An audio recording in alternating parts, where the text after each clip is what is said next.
Hello everyone, welcome to Evil PC Gaming. Today we're going to be taking a quick peek at Pulsar. This one might not be too quick. There's a lot of information to cover in the game. As we're going through this, there will just be some background video play, just for the eye candy as I talk about it.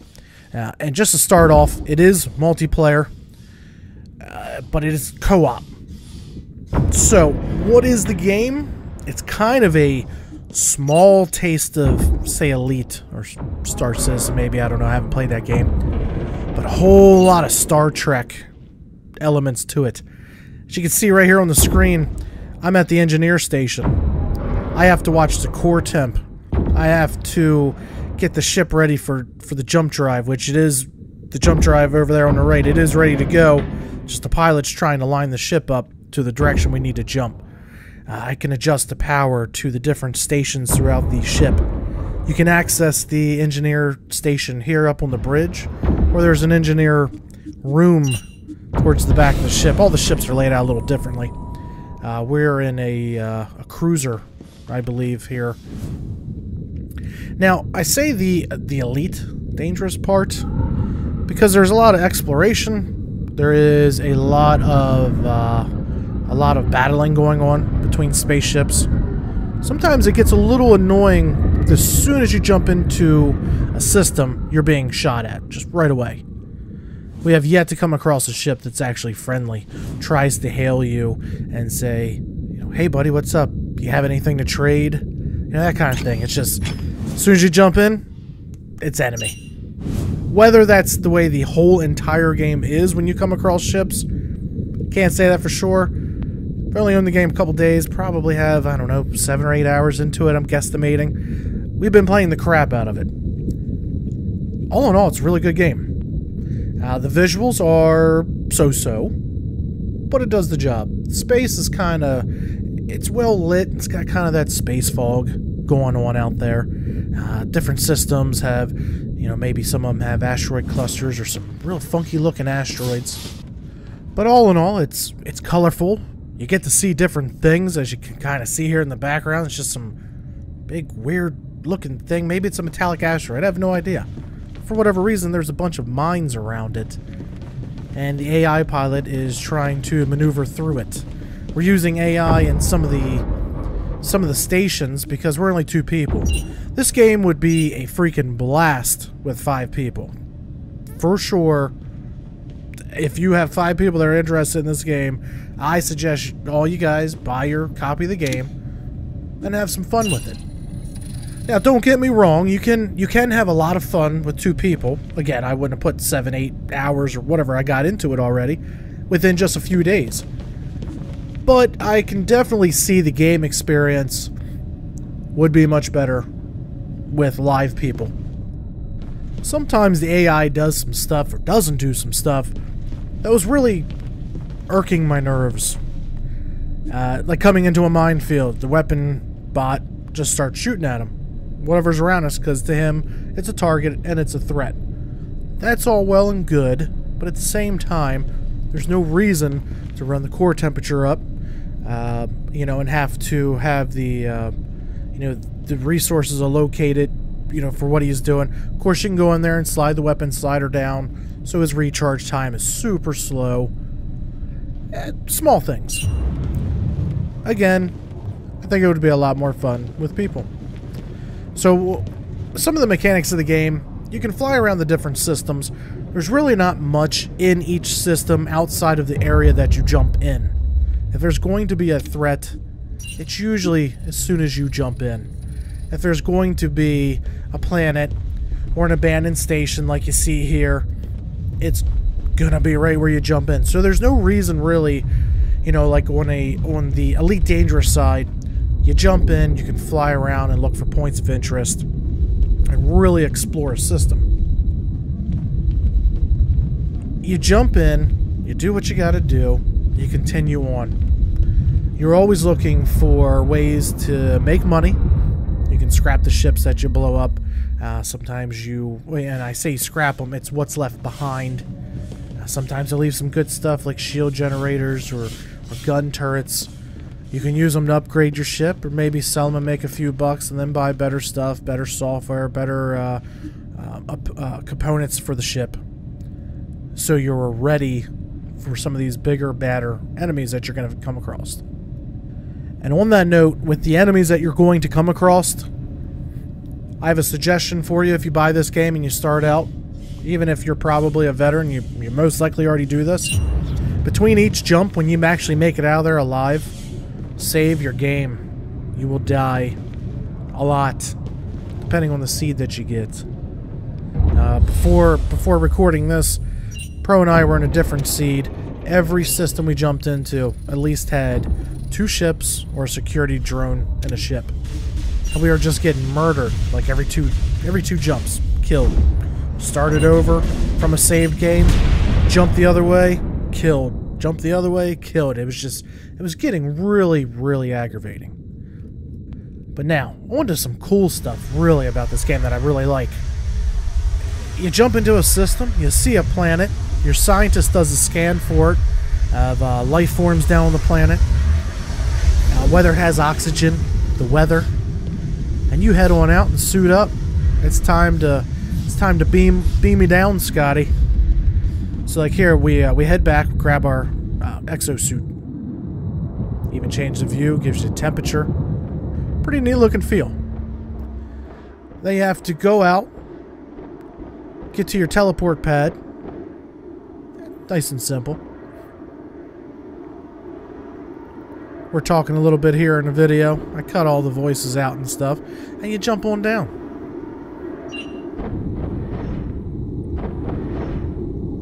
And yeah, it's in a way, it's kind of cheesy that every planet you come across already has a structure on it. Or a teleport pad. But whatever. Now, with your scientist down here, he has a handheld scanner. He can scan for different life forms. And then you guys explore around, look for different loot, different artifacts, kill whatever enemy might be around, or you can avoid them. You don't have to go killing them off. You can then take that stuff back up to the ship, put it in, I think what's called an atomizer, and it does something with the artifacts. I didn't really look up what it does. It's cool stuff. We have yet to find anything worth putting into the atomizer. I think it does some kind of research on it or something. I don't know.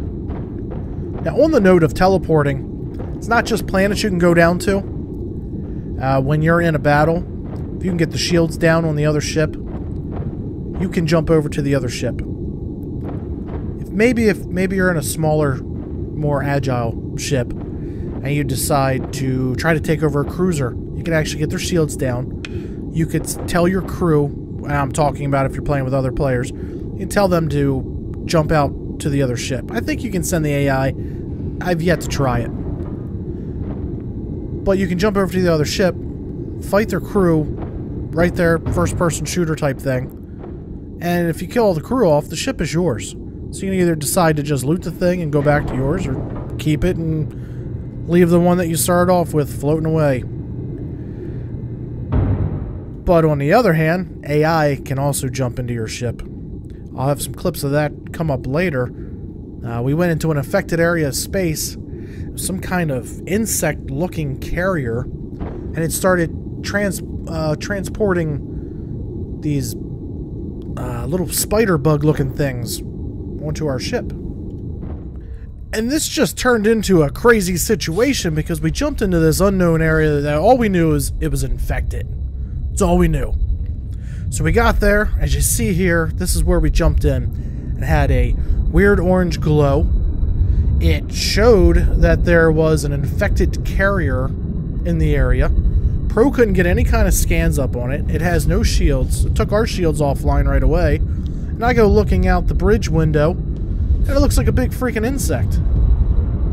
Of course, you know, we're kind of flipping out like, oh my god, what the hell is this? I mean, check it out. That's pretty cool. It's pretty cool looking. Now, something just came flying at the ship when I was playing the game. It didn't even sink in that thing just launched something at us. I'm going up here. I'm trying to take a shot at it. The gun turrets aren't charging. We didn't adjust the weapon power back, you know, at the console. And I take a shot at it just to see what would happen. And nothing happens. All of a sudden he yells, "Hey, there's bugs on the ship." I go into a panic of what's going on. And here they are transporting bugs onto our ship and trying to... I don't even know what. We wound up dying in the situation. But on other turns of the game, where we are still learning the game back in the beginning, there was humanoid-looking creatures coming onto the ship. Humanoids as in like what the characters look like around here. Coming on and trying to take over our ship. We have yet to jump over to an AI ship and try to take it. We keep saying we're going to, and it's just... yeah, we never do. So with this mechanic of gameplay, all kind of tied in, all this Star Trek looking, going out into the great unknown, to the edges of space and exploration, and then all of a sudden you start getting raped by these bugs getting onto your ship. And here they are, they're kind of, I don't know if they're attached to us or what. I'm trying to get us out of there. The alarm goes off on the ship. The ship's going down. I'm totally in a panic. I was laughing and I was panicking at the same time. I don't know what else really to say about the game. I mean, every switch, there's switches in the back where the reactor is. You can literally go back there and flip all the switches and shut the ship down. I mean, if you boarded one of the AI ships and you found their mechanical room, you could easily go in there and throw the switches down, takes the computers and the systems offline, and it's not just as simple as flip 3 switches back up. You gotta flip a switch, let some power generate, flip a second one, boot the computer, wait for that to load, and flip the third one. It's a little bit of a process. There's different ways, like you can control your AI crew. You can upgrade their skill sets. So if you do decide to play by yourself, you can always AI the entire crew. Yeah, it's just, there's so many options in the game. Now, the negative sides of it, kind of, is it gets a little repetitive jumping system to system to system.